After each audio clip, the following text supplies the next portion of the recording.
panelist. Come on in, guys. We're getting started. It's taking a second to convert over to the live stream.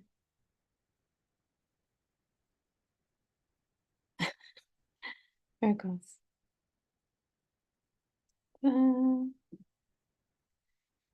Good morning, everyone. I'm Brandi Smith with Perfect 10 Physical Therapy and Performance Training and Perfect 10 Physical Therapy, Perfect 10 PT Academy. We have online courses for coaches, parents, and athletes. Welcome. Today is Blueprint for Peak Performance, Ask Me Anything. And so we're going to have open Q&A today. Sometimes we have people who come in, sometimes we have some topics because you guys requested topics. Last week, we had some fun talking about compression apparel. We talked about postural bras, the Taylor Swift Revive bra. That's kind of like the big thing everybody's talking about right now. And we talked mostly about Core Leo and also IntelliSkin and other uses of compression to help improve performance and decrease injuries. So today we got the Leo yesterday. Oh, awesome, Trista. Did you get the code, Trista, from us? I was able to. I had actually started a chat question with one of the employees. And so she was able to get me the code for one of the ones that comes in child medium. Oh, okay, great. Oh, Yeah. Could you send that out? Because I don't think I got it yet, Brandi. Yeah, so it's actually on my Instagram. I know I thought we sent out an email as well, but let me drop in the chat really quick the Instagram. Well, actually, I can just hold on. I'll put it in there because there's two Leos that Faith is the owner of Core Leo. She gave us some discounts for two Leos. So let's see. Where was my marketing people have been doing an amazing. Nope, that's not it. I think they were all just perfect 10 and then the name of the Leo. So for us, there it is. Jim Okay. Core. Yeah. So there's two Leos. You're correct. So, well, yes and no, not exactly. Okay. So Okay.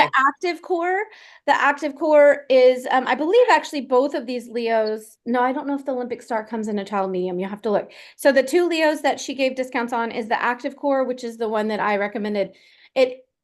It's definitely works for everyone. Whereas like the Leo lock with the little cutout only works for some people, like if it's not like super hyperflexy, etc. But it works really well. That one does too. But the one she gave us is on the active core. So let me give you, so this is, you go to coreleofit.com and the promo code once you go to check out, but it has to be specifically on the active Core Leo. And the code for the active Core Leo in the promo is perfect 10, the number 10, active core. Perfect 10, the number 10, that is active core. And I'm putting it in. It's all one word, and perfect is capitalized, active is capitalized, and core is capitalized. Core is with a K though, K-O-R-E. And then the other Leo that she gave a discount, and they actually really are some significant discounts, was on the Olympic Star Leo, which is the new Olympic Leo. And that one is perfect, the number 10, Paris. And perfect and Paris are capitalized. So Olympic Star Leo. And I know for sure the active core comes in a child medium. I'm thinking that the Olympic Star might, but it might not. I'm not sure. That one I'm not sure on. Which one did you guys order in the child medium, Trista? Yeah, it was 10%. Hey, Yeah. yes, yeah, 10%. And it was the Gym Core because The gym yeah, she liked that one over the active core. I think that was the one that yeah. she had recommended for her. Uh-huh. So we went with that one in the Right. sapphire. It's really pretty. I will say for my daughter, who you've seen her, is very light, like a beanpole. Um, uh, there's a little room in the derriere. There's a little excess material. But other than that, it fits well. That So how old is she? That won't last She's, long though. right. She's 10. Yeah, she's 10, but She's she's 10 also and very she's tiny. long. Yeah. She's very um, tiny, like tiny boned, not a lot of muscle, but she is tall. She's in the like 75th percentile.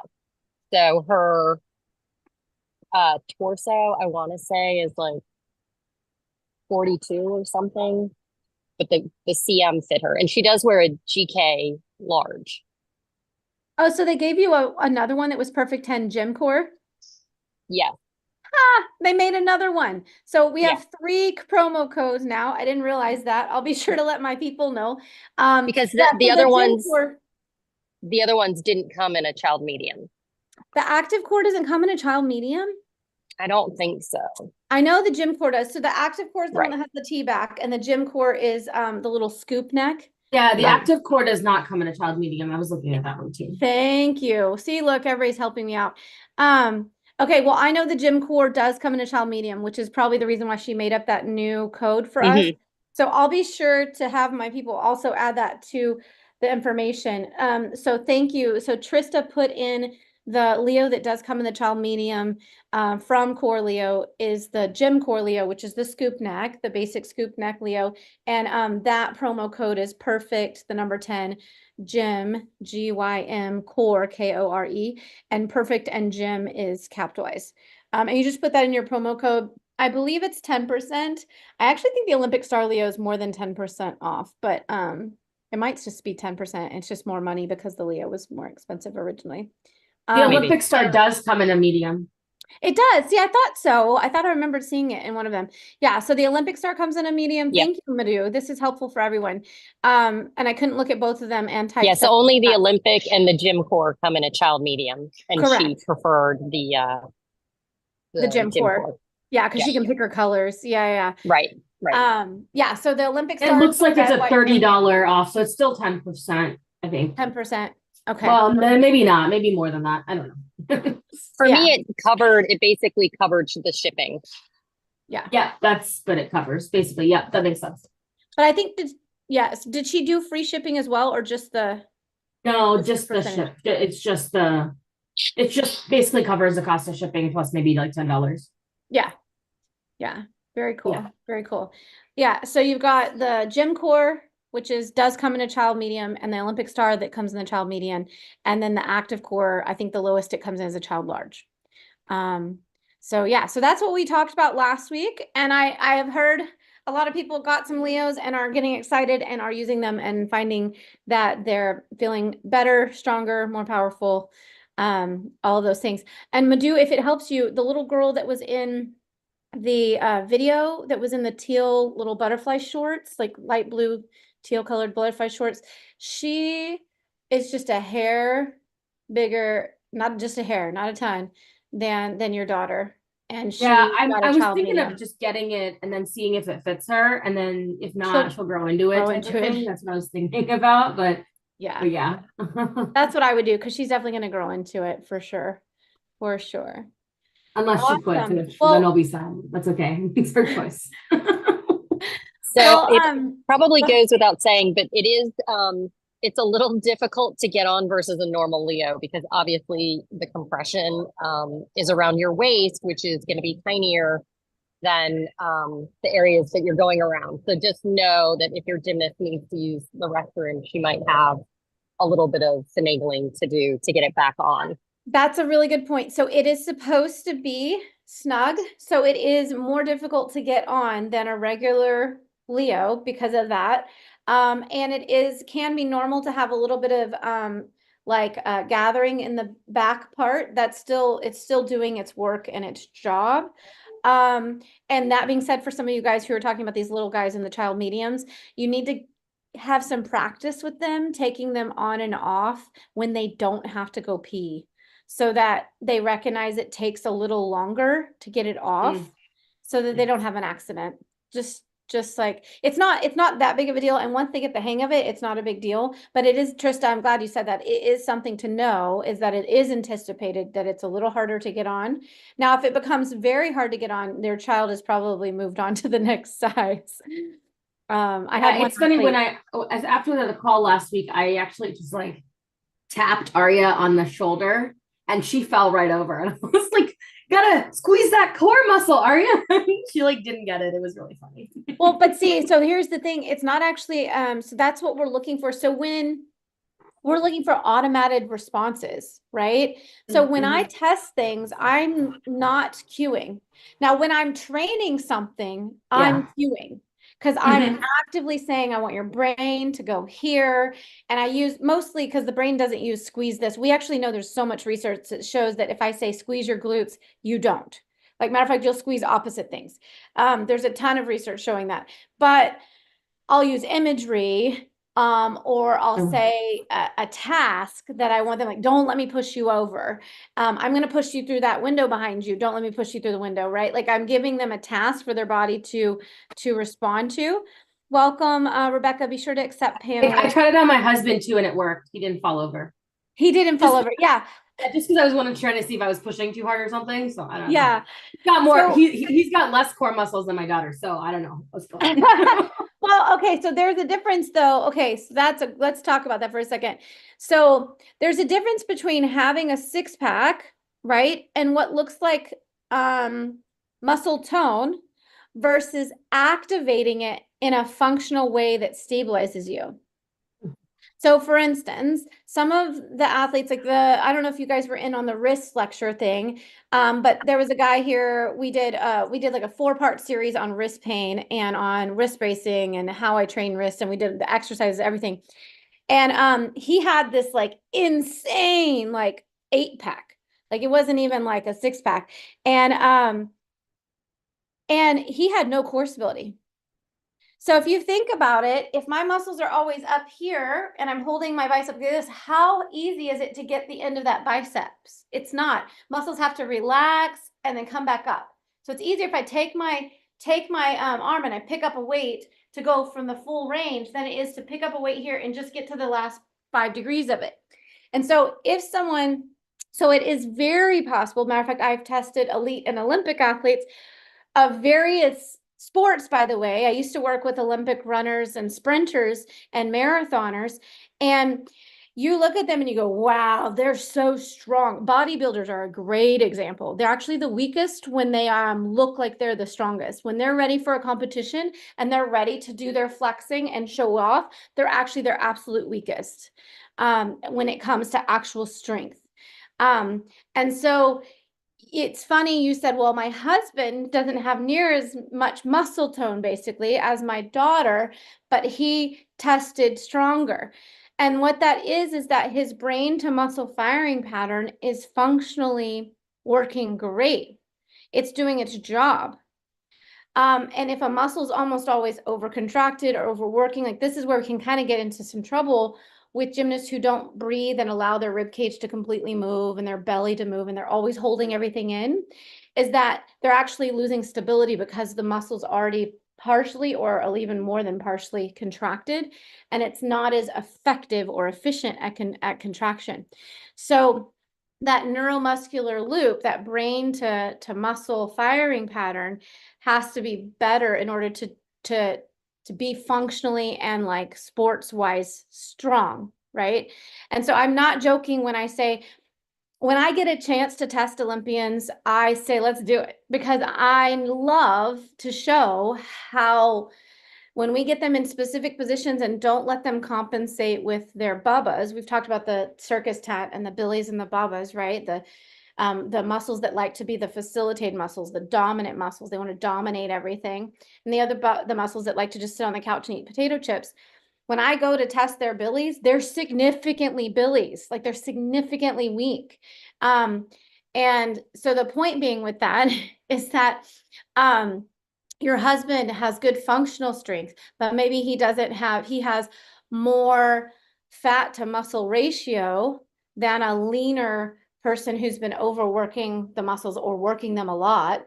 But that person who's lean and working does not correlate to strength. Yeah, it was very interesting. Did anybody's mind just get blown?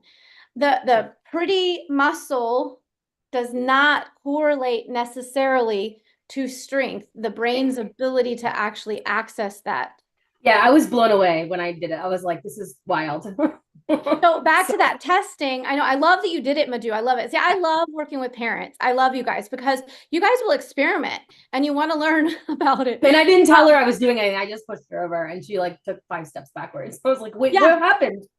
So So I don't tell them that I'm gonna, push on them. I'm just like, I just push down and sometimes I say, hey, don't let me move you, right?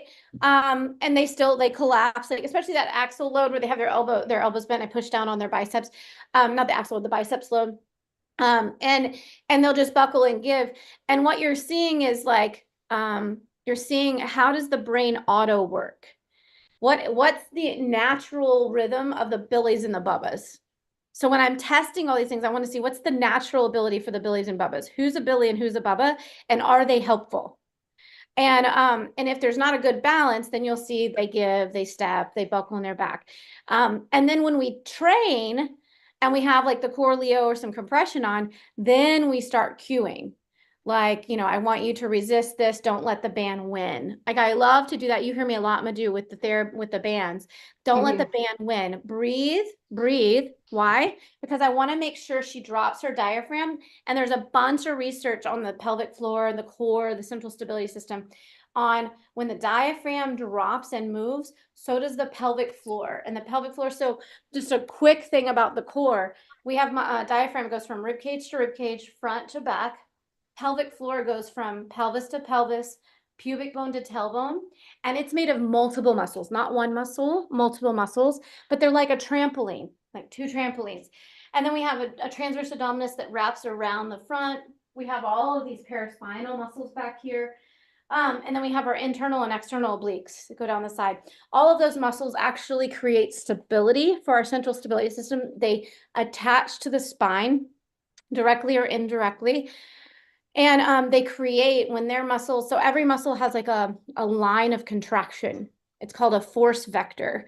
And that's totally like geeky, like doesn't matter, but it's each muscle. So like for instance, my bicep, it originates here and it inserts down here. And that force of pull is in this direction, straight up, so that this lever arm will come up. And that's the force of pull, the force of action. And so when you add up the force vectors of, say, a muscle group or the whole central stability system, it creates, I actually have a beautiful picture of this on one of my slides. It creates an internal sling of force vectors, basically. So it creates an internal back brace. Now, what happens, and so then you have this nice foundation to move the arms and legs on. So you can transfer loads better, right? Remember yesterday I said, or last week I said, who did I say was going to win the Olympics? I know Madhu was listening. Who did I say can would win the transfer Olympics? Do you forces remember? the best. The one who what? Can transfer forces or can not bleed out as much. Yeah, the one who transfers the forces, the most amount of forces, so power, most efficiently and effectively. They don't bleed out, right? Now we had some amazing gymnastics the last 2 days. Who was really excited to watch them win gold and bronze? Yep, absolutely. Yeah. Oh my gosh, it was awesome and amazing. So like some really amazing abilities to transfer forces, right? Now, what I want you to notice though, when I talked about the sling and the central stability muscle, what's the one muscle that I didn't say one thing about creating stability to the spine? Did anyone notice that I left off a muscle that probably most people, yeah, go ahead, Trista, or not Trista, Rebecca. Oh, unmute, Rebecca. No, hold on, unmute. Okay. Yeah. You didn't mention, is it your rectus abdominis? Is that your APEC? I noticed. Gold stars for Rebecca today. Walks in. I haven't seen her before, and you nailed it. Yeah. So your rectus abdominis, almost everyone. I teach this lecture. I teach it in various ways. I have a couple lectures: finding your inner core, shaping 101, shaping 102. Like we talk about all these things. We have a biomechanics lecture, and I bring in this little piece to it. And every time I say, raise your hand and tell me what makes up the core. And everyone's first response is, Rebecca? Rectus abdominis. Rectus abdominis, which is your six-pack muscle. Somebody will say, the six-pack muscles, these. I didn't mention it because it attaches to the rib cage and to the pubic bone. Its main job is to support and hold in the organs, which is very important. No one wants their organs flying out. But then it also curls this way. It does flexion. It contracts the rib cage to pelvis, right? However, what we know kind of with the rest of those muscles is that if Bubba, our dominant muscle, is the rectus abdominis, most of the other, and it's not black and white, nothing in the body is black and white, but if you wanted to talk about it in black and white ways, you could say that the rectus abdominis turns off the other muscles, but that's really not the truth. That's too black and white of a statement. The reality is that when that six-pack muscle is overworking, the diaphragm, the pelvic floor, the transverse abdominis, those other central stability muscles that really make up central stability, they are less effective. They don't work as much. You lose stability. So if your way of movement is dominating, and did I mention hip flexors as part of the central stability system? So when you say core tight, you're actually not talking about the rectus abdominis muscle? Never. Oh, wow, interesting. Yeah, I know. Whose mind just got blown, right? Like I blow people's mind all the time across the country because this is kind of something that carried over from the 80s. This belief that like the six-pack muscle, and there's a lot of argument, by the way, even in the world of research and the world of exercise science about what the core is and what's really working. And so what the research does show, they've done EMG studies to like see what works when, and they know that the diaphragm and the pelvic floor have a direct relationship, and that when the diaphragm relaxes and drops, the pelvic floor will relax and drop. When they contract, they'll both contract together. They know that there's a correlation between the transverse abdominis and the pelvic floor. We know that when you do all these force vectors things, that all of these muscles kind of work together. But when they take someone and put them in an over hollow position where they're dominating with their six-pack muscles so maybe it's both, maybe it's not, their hip flexors, their deep abdominals, that deep central stability I was just talking about actually decreases and declines. Did you follow that, Madhu? Uh-oh, you're muted. She might have had to walk away. Did that make sense to you, Sean? Because Sean said he was confused. Yeah, okay, got it. Okay, Trista's got it. Okay, good. Okay, hold on, let me see what Sean says. Yep. Can you say that again? Okay, so what they found is that when the six-pack muscle, the rectus abdominis, so it could be it could be the six-pack and the hip flexors, or it could be the hip flexors dominating, or the six-pack muscle dominating. When they're dominating, all those other central stability muscles, the diaphragm, the pelvic floor, transverse abdominis, internal external obliques, the back muscles that are all part of the central stability system. It's a system, not just any one muscle like we thought in the 70s and 80s. That system does not function as effectively or efficiently, and you will lose power. Like you lose stability. They actually use the word stability. Your functional stability goes down. So those testing where we're pushing on the axial load on the shoulders and they're buckling like we did last week, where we're pushing on their biceps and they're giving, those testing are testing to see what that whole system is doing. And the secondary stabilizers are those hip muscles that I tested last week. That gluteus medius where I have them turn their foot up out here and I push down their glute max on their stomach. Okay, good. Sean's like, this is interesting. Yeah. So what we know happens though is that when everything dominates with that six-pack muscle or the hip flexors, you lose stability in the rest of this system. The rest of the system doesn't quite function as well as it should. They used to think it's really black and white. It's not exactly black and white. And the key though, like if you have a dominant hip flexors, let's say, so the hip flexors go from the front of your hips up to about your belly button. So that's about L3, your third L level of your low back. And it goes to the front. They come all the way up here. So you have the iliacus, which is inside the pelvis, and you have the psoas, it comes up to here. And if those dominate in the presence of a less functioning lower abdominals, you're going to get an anterior tilt, you're going to get a tilt of the pelvis like this, right? And so then their hips are closed. But this position, you can already tell if I stand like this and someone pushes on me, I'm going to buckle. So when it's all a balancing act, it's like if you think of it, I need to get one of these examples, but if you think of it as like a really loose spring on one side, it's really long and loose, and a short, tight spring on the other side, and they're hooked together. If I just equally pull from side to side, which spring is going to move or when?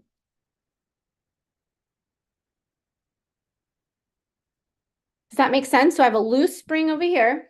I should like draw it. If I have a long, loose spring over here, and then I have a tight, short spring over here, and if I pull them, who's going to win? The tighter, shorter spring, right? Do you guys see that? It's going to move my looser, longer spring. So if my hip flexors are that tight, shorter spring, and my lower abdominals, transverse abdominis, internal, external obliques, deep pelvic floor, are that loose, long spring, then the hip flexor is going to move it. And now you've lost efficiency. You're losing. And so then you see the buckling in their back and the axle loading and all of that stuff.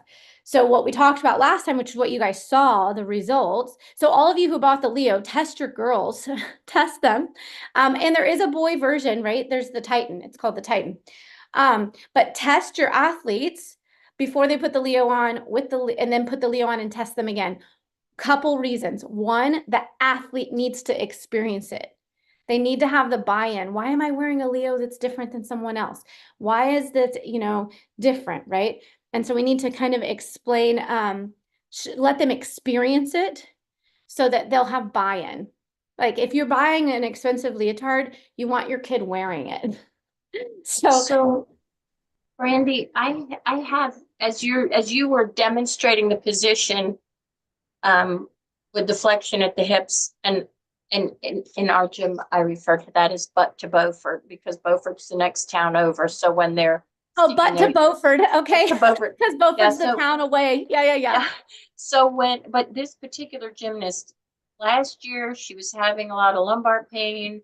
I got worried. We sent her to the doctor, no spondy or anything. Her mom took her to a chiropractor that her mom goes to, who she loves, who used to be a gymnast, and she gave Maisie a lot of stuff to do.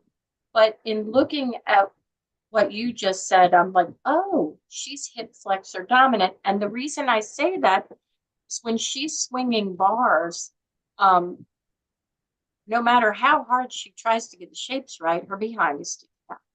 So, couple questions. How do I fix that? Besides, because I could give her verbal corrections all day. That's not going to fix it, obviously. Yeah. And how does it, would a core Leo help with that? And if it would help, where do I get them? Okay. All right. So there's a couple things. So I love it, but to Beaufort, because there's a town that's far away. So so one thing is that when they are in this like dominant hip flexor, lower abdominals are kind of shut off position. And maybe they're like this, or maybe they're like this. Sometimes the rib cage is behind the pelvis and it looks like they're arched. And so sometimes it's a rib cage over pelvis situation and it's still the same dominant. It's usually the same muscle patterns contributing to it. It's just how the athlete responded. So sometimes it's rib cage dumped behind their pelvis, and sometimes it's pelvis dumped forward. And so either way, I tell them that their pelvis and rib cage are not in the same zip code. Like they need to be neighbors. and right now they're like across the country from each other, or they're across towns, right? And so I have a whole slew of exercises I do to help them find neutral. And one of those really basic exercises is like literally getting them on the ground and helping them let go of these muscles that are overworking and just finding neutral, what their rib cage and pelvis are like, because they're not used to it. So they don't know where that central or neutral is. Did that make sense? Okay. And then the next, so there's a couple pieces. So one, I have an entire core little thing that we can do. I can show you maybe a couple of those things if everyone's here is interested in that. And then the other thing, so I've got two pieces. So part of that core, like there's some basic core that I help them just find where is their head, rib cage, and pelvis in alignment. And if I have, and so like, let's just say preventatively, I'm trying to teach young athletes. Like Madhu's daughter is now 7, was 6. I love working with those little guys because they don't know their body. You're trying to teach them to find their body, and that's the perfect time. So I teach spine neutral, and then I teach shaping outer spine neutral, long arch, long hollow, and we work on the shaping, and we try to use resistance bands to give feedback to the brain. So I have a whole, and I can see if I can find a couple videos really quick of how we wrap it. Actually, I might even use a few with Madhu. If it's okay, Madhu, if I use a few with Aria, is that all right? Yeah, she had to walk away a bit. But we use these bands to help create proprioception, and it's an entire kinetic chain. So they have to make the connections between the head, the rib cage, the pelvis, and then where the shoulder and hip positions are. Now, the other piece of that, will core Leo help with it? Yes, because the core Leo, what happens with this compression around the torso is you get increased proprioception or neuromuscular feedback. So increased information going to the brain. The brain loops that to the muscles and it creates more stability, better firing patterns. I know you weren't here last week, so I can't completely review the whole thing, but on my YouTube from last week, we did do a YouTube live last week. So you can catch it on the YouTube. And if you drop you can private message me your number, your cell number, and I'll shoot you a link real quick later because I need a second. I don't want to take the time right now to find the links, but I'll send you a link to the YouTube from last week and how we talked more about how the core Leo works and the proprioception and all of that. Okay, great. Let me just take a quick picture so I don't forget and lose it. Okay. Yeah, I'll send over that link for that. And so to get a core Leo, yeah, perfect. Thank you. Thank you. You're helping me out. I'm lost my assistant. It's just me today. Okay, so the other thing is, where do you find it? So it's at www.coreleofit.com. And then we were just telling you we've got a couple different options of discount codes that Faith, who created Corleo, issued over to us. And I don't think you were in earlier, so I'm going to drop those in again really quick for you. So there's the Active Core Leo, whoops, Leo. And so that one is the promo code. And that active core only goes down to a child large. Active core is perfect, the capital P, perfect, and then the number 10, and then capital A, active, and then capital K, core. And then the other, I'm putting it in the chat right now for you. The other one was the Olympic Star, Leo, and that one does come in, the lowest size is the child medium. And that one is the promo perfect, capital P, the number 10, and it's Paris, capital P, Paris. And then we also have one other one called the Gem Core, and that Leo, the lowest size is a child medium. And so the difference, the active core has like a T-back, the gym core has a little scoop neck in the front and back, and then the Olympic Star is the red, white, and blue, like Olympic with stars on it, Leo.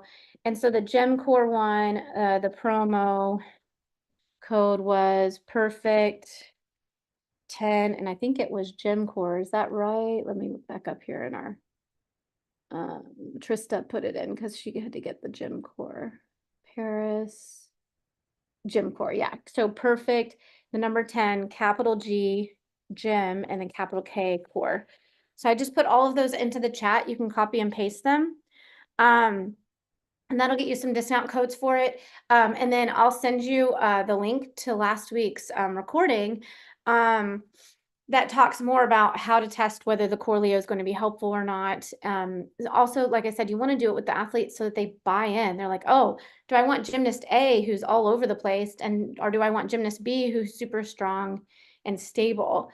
And they notice, they really do notice, and then it makes them much more willing to wear something different, you know? Though I think these are going to take off pretty soon. They're already like Jordan Childs wears one. Shalice Jones wears one under their Leos. Gabby Douglas was wearing one. Like, so it's, there's a lot of people that are wearing them now.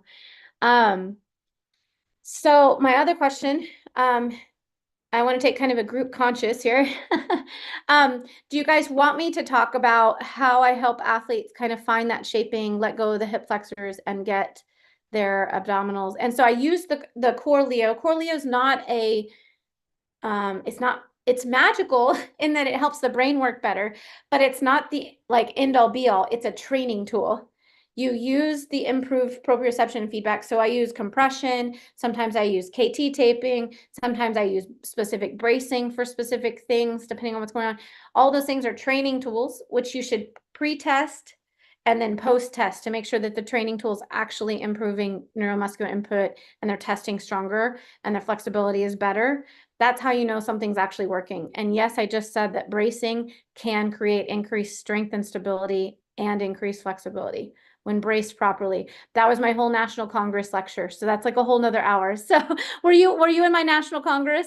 Okay, good. So Rebecca's like, yeah, blown away. Yeah, when I discovered some of that early on in 2008, when I started testing those things, I was blown away because no one Well, had shown me. actually, I loved what you said in your lecture because I have had to, hi Bobby, put the smack down on excessive taping here at the gym. And then I went and listened to you and I'm like, okay, there's science to back me up. But I'm like, you need to, unless the doctor tells you to wear this brace, we're not bracing and we're not taping. And but it now I can say, well, yeah, no, it's not helping you. But I have to step away for 1 second because I see my friend the fire marshal out in my lobby. So I'm Yeah. gonna mute myself and go see what he wants, and then I'll come back for the Yeah. punchline. Yeah. Well, so in response, so before you leave really quick, Okay. Test and retest, because it's not that no bracing's the answer. So that's the hard part. Human nature is to say all or nothing, just kind of like that black and white, right? It's not black and white. Bracing can be helpful and useful. And remember, I gave you several different bracings in that lecture. We did wrist widgets. We did Easy Wrap Pros for the wrist. We did this, I don't know if we got to the knee one, but there's a spider knee wrap by Dawn Joy. We did the X braces and the X brace plus for Severs and for your feet. There's some KT taping I do for the elbow. We talked about last week also using IntelliSkin to help with compression in the shoulders and improve that stuff. So just make sure you're not just throwing the baby out with the bathwater. Right. Make sure they test and then wear the brace and then retest. And if they're stronger, the biomechanics look better, they can take more weight. All of those things show me and them something's happening that's helpful. And is this something we want to keep on forever? Probably not. The only thing I've said yes on keeping on forever is the wrist widgets for pommels for boys. It's 5 times the body weight in crazy positions. And then in a joint that was never meant to be loaded. And then women, the easy wraps for your Tanko vaults, because it's such excessive wrist extension at quite high forces. And so those are the only two that I say it's like part of your gear. And then we also talked about how to wear your brace, your double buckle. I recommend double buckle grips versus the Velcro, and how to use the double buckle grips like a wrist widget, because we know that compression around this joint like this increases grip strength. We also know that if you do like you do a Velcro and you compress around that joint with a Velcro grip, it decreases grip strength. So the grips you use does matter scientifically on your ability to grip. Plus weight bearing, loading tolerance. But if you have an athlete that's like not having pain with loading, they may or may not see a difference in a Velcro versus like on how much weight they can load. Right. We're talking high levels of load, right? Like I don't have any way, like you saw me in the testing I did, I can only put like 108, 110 pounds through the kid I was testing by pushing down on him on a scale in a handstand. That's not even close. If that kid weighed, which he probably weighed more than 100, but let's just say 100 pounds, he's tumbling basically anywhere from 500 to 14. So he's tumbling 5 to 14 times his weight. Well, if he's tumbling 14 times and elites tumble 20 times, that's anywhere from 1,400 to 2,000 pounds. I have no way to test that without just saying, hey, go tumble. So, anyway, so I just want to make sure because I've lectured, you know, especially with Congress, like it's a 1 hour lecture, you're loaded with a whole bunch of, that's why I have my online courses, right? But you're loaded with a bunch of information all across. I'm cramming in a whole bunch of stuff in 1 hour. Right. And I sometimes we get overwhelmed and the human nature is to just throw everything out, like no bracing. I agree with taping, like there's not been a lot Yeah. of Well, and the big thing has been that they tape. And I tape need is good. Tape is good for tape grips. Tape is good Right. to test to see if a wrist widget helps, but it's not going to last long like a wrist widget Right. brace actually would. Right. Now so I have a couple girls who are in Tiger Paws, and I took home from that lecture to make. Do you prefer the wrist widgets or the easy wrap? Depends on why they're in Tiger Paws and how long they've been there. So if they're willing to get rid of them altogether or if they need a weaning process, I have to meet the athlete in front of me. If they're super attached to them, then we need to give them easy wraps early on and just start weaning them and say, okay, do floor basics with the easy wraps. You can use your Tiger Paws for the harder tumbling because you're used to it. And now we're going to wean them off and just do easy wraps the whole time you're tumbling and vaulting. And then the goal eventually is to use nothing with tumbling, nothing on beam, and just do your Chenkos with the easy wraps. Okay. You're working them out of it. Some of it's a mental thing. Some of it is information coming from the brain and they don't know how to load their wrists. They're overloading somewhere. And until you fix the loading issue, their brain's going to keep giving them information that it doesn't like how it's being loaded. And that comes out in pain. Pain is just information saying, I don't like something. Either you're moving weird, you're overloading somewhere, you're doing something too much. I don't like it. And I'm going to give you pain so that you stop and figure out how to do it differently. And that was where you talked about getting the elbows smiling, Yeah, smiling faces, smiling. kissing. Yeah. Okay. And making then, the arches in the hands. I love using tennis balls. That's another thing. We did a whole 4-part series on wrist stuff. But I love just very simply when you teach even little guys, you know, they get on their hands and knees and you're like doing the cat cow thing. They're tiny little preschoolers. I put little tennis balls, just regular tennis balls. Okay, hold on. Your fire marshal's waiting. He's a very patient guy. he's a very nice guy. He puts up with a lot with me. Thanks, man. Yeah, so I just put tennis balls down when I have them do on their hands and knees, the cat cows or planks and push-ups. And what they're having to do is grip the tennis ball. And by gripping the tennis ball, the 3 arches in the hand are formed. And so they're training their arches in their hands, just like you trained your arches in your feet with towel curls and other things. And then the easy wraps, if I'm weaning someone or they've had like a growth plate issue that we're trying to come back from, the easy wraps actually have like an arch support in the hand. That's why I love them. So it's like putting arch supports in your shoes until you figure out how to have better arches. And so I have a take home that I think I really need to watch some of your courses. And so I find those on your Perfect 10 website. Yeah, the Perfect 10 PT. Okay. You can go perfect10pt.com. And in the products page, we have them. Or I can also, I'll send you, we can set up a time and I can talk to you in more detail. Do you want to do that this week? We can set up a time and can talk to you in more detail about my online courses, what we have. That would be great. Yeah, let's talk about what would be best for your gym because I have one that you can use for your entire gym. It's the most extensive. I work with you for a whole year called the Invincible Athlete. And you can use it to train all your staff, all your athletes, and your parents. So it's like you buy the rights to the whole program, basically. Okay. So you've got my number. Then do you want to reach out that way? Yeah, I'll shoot you a text afterwards. Yeah. I feel like I'm taking everybody's time. And the last question is, you said for the C versus the X braces, and you know, I have several kids where I suspected Seavers. They haven't gone to the doctor, but I'm fairly certain. And we're not doing huge pounding. Like one of them is a little tiny XL bronze, but I think she just had a little growth spurt. Um, I told her mom that I would ask about it today. Would you recommend maybe putting her in X braces for a little while? Yeah, so the X brace or the X brace plus, I have found that the athletes who truly are having Seavers issues are liking X brace plus just came out. It's like an extra little strap that hits right at the like the Achilles tendon where it attaches to the growth plate. Those athletes are liking that plus a little bit better than the other ones. They're not that far off of each other when they test, but the athletes seem to be liking that X brace plus a little bit more. Now, most athletes having Seavers. Now, here's the other thing. I've had athletes put a Corleo on and their Seavers gets better. So if you watch the video from last week, I talk a little bit about one of the athletes I tested at one of the congresses who just jumps and you see her heels just heel strike fast.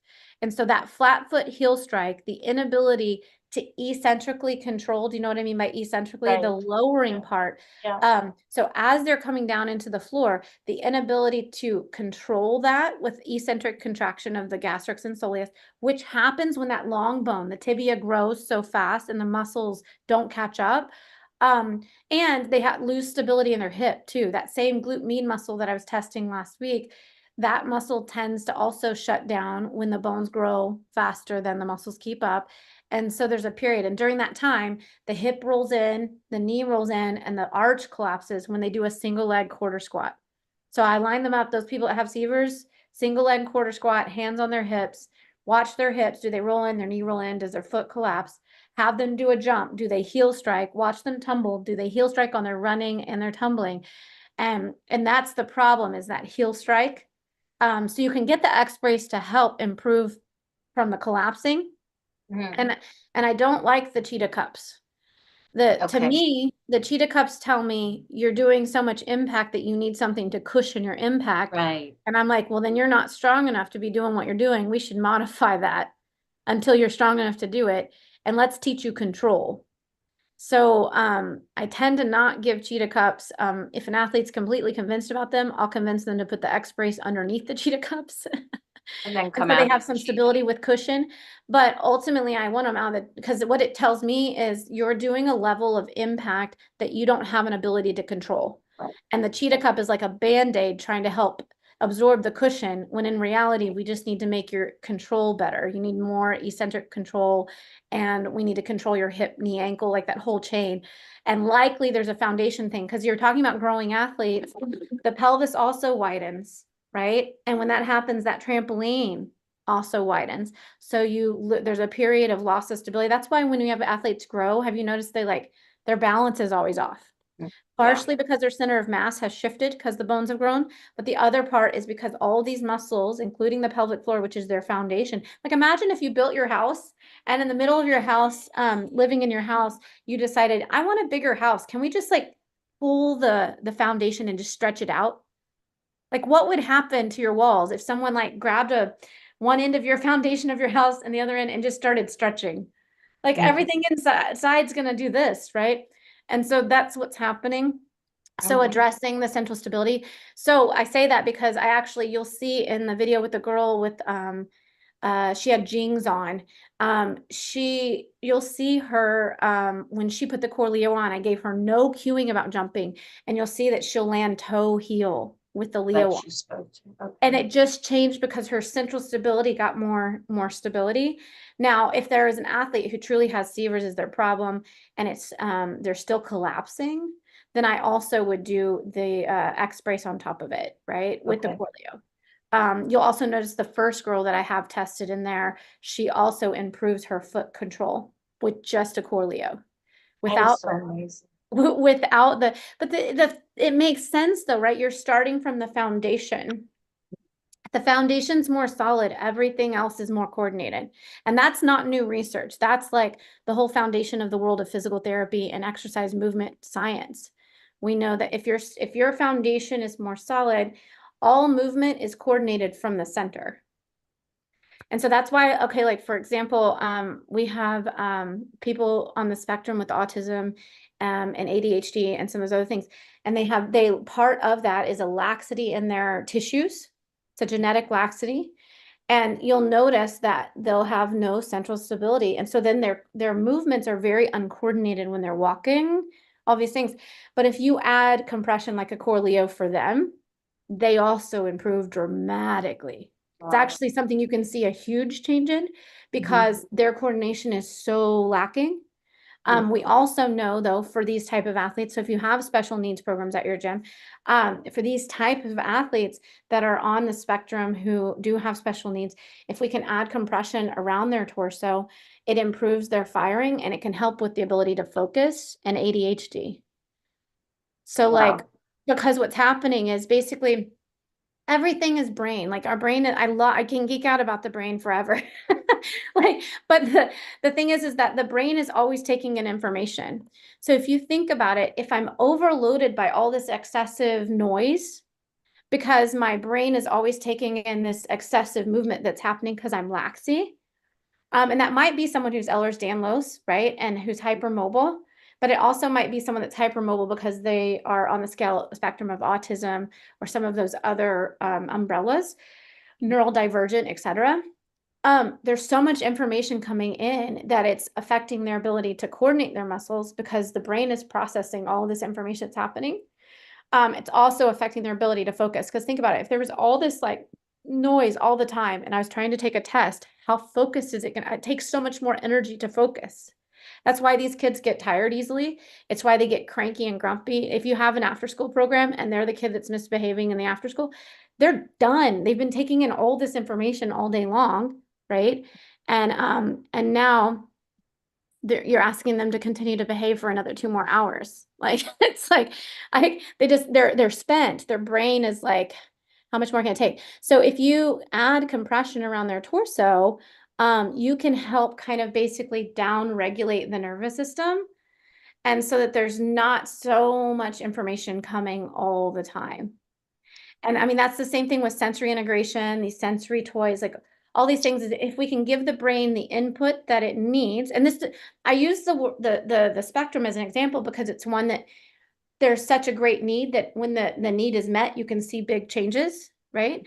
But this goes for every athlete and even you and I, right?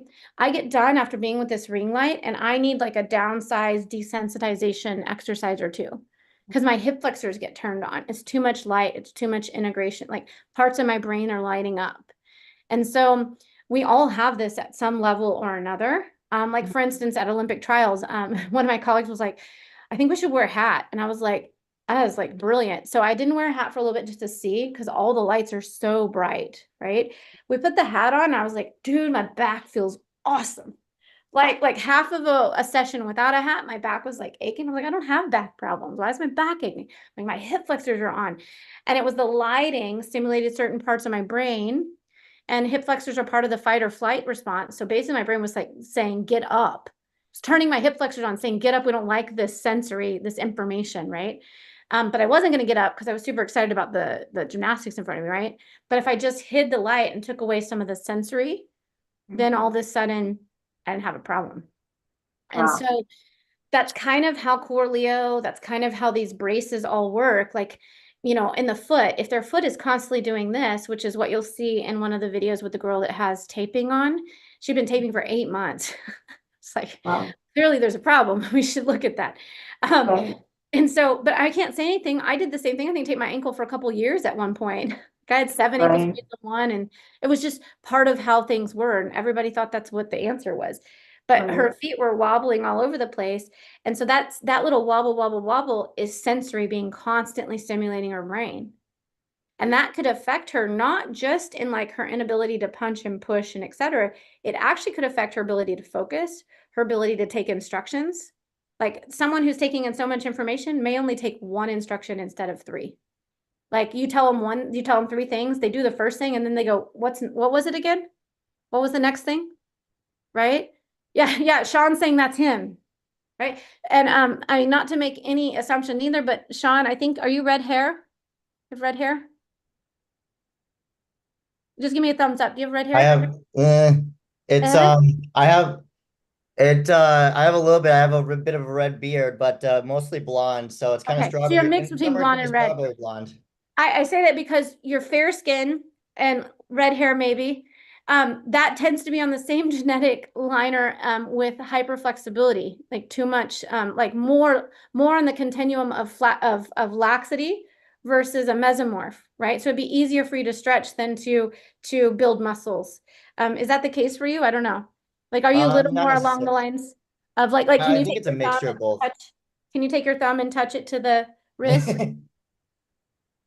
That's as far as I can go. Oh, Okay, wait. not, yeah.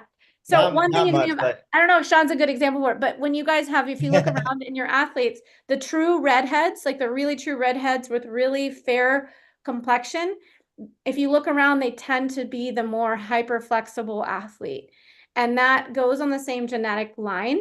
And so why I say that is because that means that they're also, and so then they also tend to maybe have some ADHD or focusing troubles. And they may also have a tendency or predisposition towards fear. And what it can be is that they're getting so much information from being laxy that it affects their ability to focus. It affects where they know their body is in space, which then creates fear. So it can all go together. But if you give a little compression around them, you can give them more feedback and kind of regulate how much information is coming into the brain. And you can get, better performance, but also it'll decrease their fear. It can increase their ability to focus, take instruction, have memory. Kind of cool, right? This is fascinating. Yeah, One the last brain is question. fascinating. One last question, and then I'm gonna go to meet with my fire marshal. But you said the wrist widgets and the easy wraps and the X braces, we get those on Deary? Yeah, DGS, so gymsupply.com. Yeah, and if you just go to the search bar and type in my name, Brandi, Brandi, they'll all pop up. Okay, good. Yeah, they Got it. did that for me. Yeah, they'll all Okay, pop up. perfect. Thank you so much. I'm You're gonna welcome. part, and I'll look to hear from you to schedule. I really would like to talk about maybe how you can help make us smarter coaches. That's my goal. My goal is to help everyone be more efficient and effective and grow and And have fun. yes, and I'd really like to help these girls not hurt. Yeah. Okay. All right. Thank you so much. No worries. Thanks, Rebecca, for joining. Good luck with the fire marshal. Thank you. Hopefully it's Bye. nothing big. He just wants to see the Oh, fire he's extinguisher. just checking to make sure I got this sprinkler system inspected. Oh, that's good. Thank you. All the things you have as a gym owner. All right. Have a good All day. right, thanks. Okay, All bye-bye. right, guys, we're gonna have, we're like right at wrap up time. What was the name of the other compression wear? Oh, okay, so the other compression wear was called IntelliSkin. I'm typing it in, I think it's 1L skin. And so they have compression shirts, compression bras. They also have some compression tights, I believe. But Core Leo has a pretty good compression tight and trunk that I really like. You're welcome. But I use IntelliSkin for mostly shoulder elbow stuff because Core Leo has not had the need yet to create a Leo that goes down above the shoulders or over the elbow. She does have a Leo that goes just a tank all the way down to the ankles, and even another one that she has some other things that cover the ankle for like Lyra circus people. So yeah, so I love the IntelliSkin. It works really, really well for shoulder stability stuff. And I love their design for the postural bra that they have because it does open up the shoulders there. All right, we have got to wrap up. One last burning question, anyone? No? Well, you guys, it's been a great day answering questions and hanging out with you guys. For those of you that are new, you're welcome to join our Perfect 10 PT Academy for the free training that's up for you guys. perfect10ptacademy.com. And if you haven't already joined my Facebook groups, we have some Facebook groups attached to that. So if you go through that, put your information in. If you're already in the system, you would have gotten an email that was a welcome email that would have had one of the steps would have been to join our Facebook group, the Perfect 10 PT Academy Facebook group. We do have an Invincible Athlete Facebook group for those that purchase online courses. We are still running our special for Congress. We've extended it. So we have some really great deals on our Perfect 10 PT Academy courses.